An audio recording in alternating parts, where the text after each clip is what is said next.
ที่เป็นทางสดใสสมแล้วมีใจคนไกลสุดดาวาทำถึงกันเราเยียดอย่าได้ตั้ง3 กิโลเป็นหนึ่งว่าหักอยู่ในนคร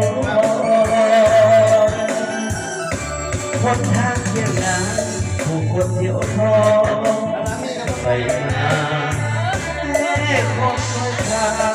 เวลาหลับไหลสู่คนเห็นหนุ่มสาวน้องลอยลิ้น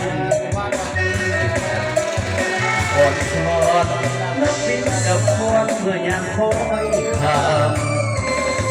เดือนวันเพ็ญเส้นเดือนเส้นดาวส่งมาสุขอุราหน้าพาพาใจซื่นสัมดึกความคืนเสียงอ้อนของโอลาเสียงคุยซ้ำเติมเท่านั้นส่งเรือลำทุกมนต์ให้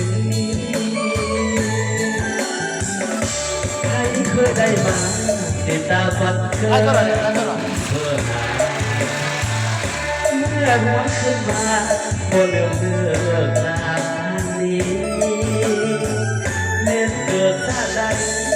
ขอจบเมื่อได้เส้นทางบ้านแห่งนี้ทั้งสุนที่บินสิบขอเพลงคือเราศิลปินอาณาพระจังไรกะยาแหละทุกทีบัตรสมัครทั้งเก่าเด้อ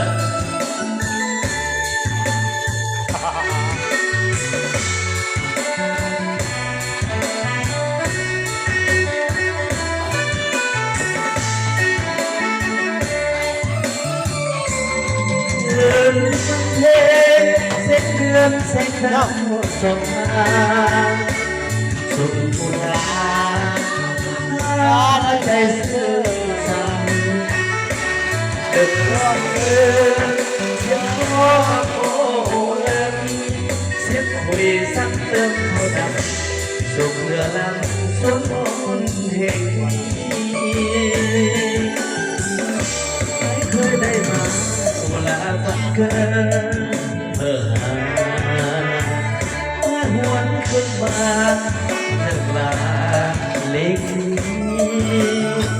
แม้เกิดชาติใดขอจงเกิดในสถานแห่งนี้ถึงสุดที่มีสิบขอ